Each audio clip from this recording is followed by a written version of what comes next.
everyone, thank you so much for watching LTV Kenya. This is LTV Special with me, your host Kakamwema.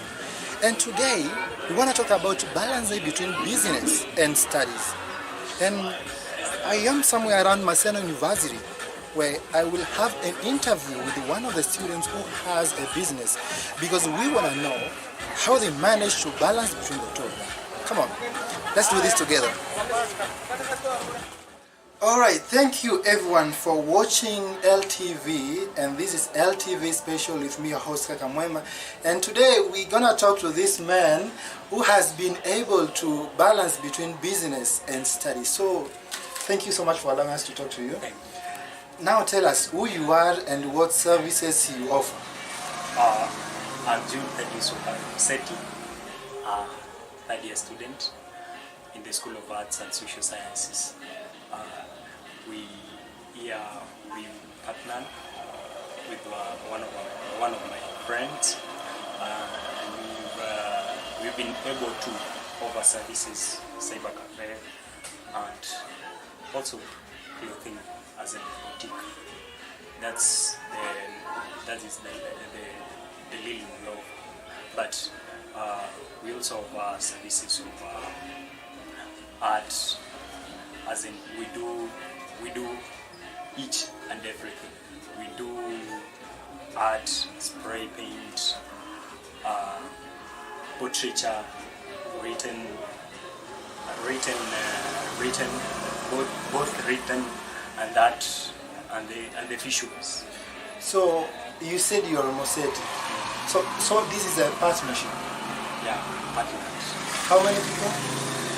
Actually, two. 2 people. So what exactly do you do personally? What exactly do you do? Personally, I do cyber services. Also, I do boutique services. Okay. Why did you think about beginning a business instead of concentrating on classwork? According to the schedule that we had on here in Maseno, we thought it was coming up with a small business, then inputting some much we have, and then seeing that it can help us and help others to prosper. That's cool. Now, why cyber and not another business? Cyber has got this much. You see, this is an institutional center, and the much we do as students, we must do assignments, kind of documents that we have to print out and take to the administration sometimes. So that is an idea that came into my friend and I to put and earn something from it. That's why we majorly do cyber and boutique. As in boutique, also there is much clothing. You know, clothing is a basic need as education in this center. And did you just speak in a boutique because of ladies, or did you target men, women, or both? Majorly we targeted, at first we targeted the men, because we are familiar with the kind of clothing we men do. Can I ask you a question? Do men really buy clothes? They do. They do? Actually, they do. And they don't bargain. That's fine. Not kind of ladies. So, men don't bargain? They don't. Wow. And how has this business affected your studies? Sometimes it has affected, but on the other hand, it has not. The part that it has affected, you can say you can literally, sometimes you can miss 1 or 2 classes. So going to catch up with the other students is a bit a hard note to do. So you want to mean that sometimes you sacrifice classes for the business? Yeah, we do. If you find that you have a long queue of customers, you can't go to class, yet you know you can earn a shilling or two from the business. And how do you put up for that? How do you compensate for the classes that you've missed? Actually, we've got friends. We've got friends. You know the people you do with them the same course, the same units. If it's a common course, you can link up with somebody who is of that course. Then you can get into details and get the notes after she or he has come from the classes, and then go and do the little bit they've done and research it. Well, let me ask you this question. How has this business affected your life? Outside classes, your life? Outside classes. It has affected positively. It has impacted positively, sometimes negative, but the positives are much more. So you can find that in my social life, in the first year, maybe I was not earning something or a coin, but now you can upkeep yourself. You don't need to call your parent or guardian for pocket money, for upkeep money, or sometimes it keeps you, then you can pay your school fee with the little you earn. How about the negative effects on your life? And the negatives, it's a hard question. The negatives,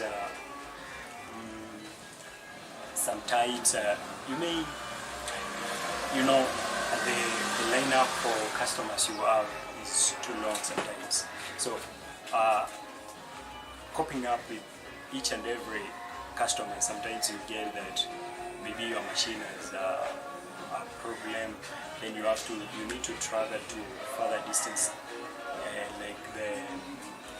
Here in Maseno we don't have those people who specialized in dealing with printers or computers so much. So when you have a crackdown on your machine, you need to travel.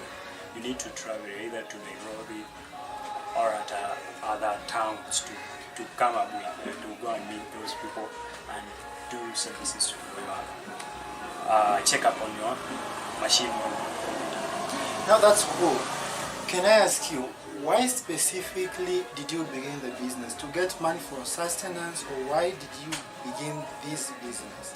At first, we come up with this business to first sustain ourselves. After sustaining ourselves, we can get a hand to assist another person, either one or two, who will in turn assist another. That's the link. So in that way, it's a self-employment for employing, for creating opportunities. So, to create opportunities to people, but my question exactly is, did you want to get money to sustain yourself? Because without this business you couldn't have money to sustain your accommodation, your clothing, your basic needs. Is that so? Yeah. Sometimes the first thing for man to be stable, you must first of all attain your self-independence and sustenance. Then after that you can be able to assist. Well, that's nice. So there's this big question that we may ask ourselves, and I'm sure the audience are waiting for this answer. So how do you manage to balance between your business and studies? Balancing between business and studies. You see, we are as partners, we have the schedule for the whole week. Each and everybody knows I have classes from this time to this time. So having been not doing the same course, the classes may not much clash. So when I'm not in, my friend is also in. When I'm out, he's also in. So that's the way we happen to run it. You said it's a partnership, right? Yeah.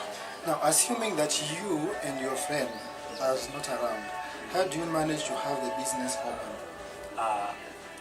We also have those close friends who we've been working with for long. So at some point we had guys joining us too. You can leave somebody if he or she is familiar with this machinery or selling. You can leave him, then he or she will in turn put for keep our time in this business for at least 1 hour or 2. That is not much. So when you come back, you just shift. Okay, there's another question, and I'm sure that the audience are still asking themselves this question.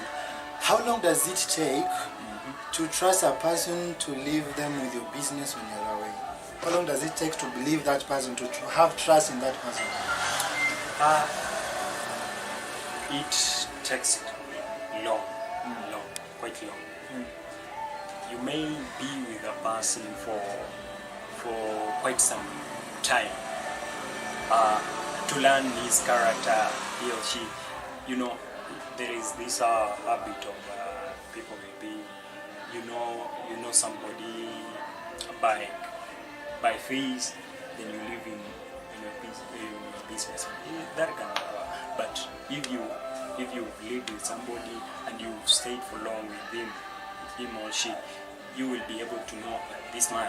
If I left my coin in my room and he doesn't pay, if I leave him in my business, he's not going to do the same case.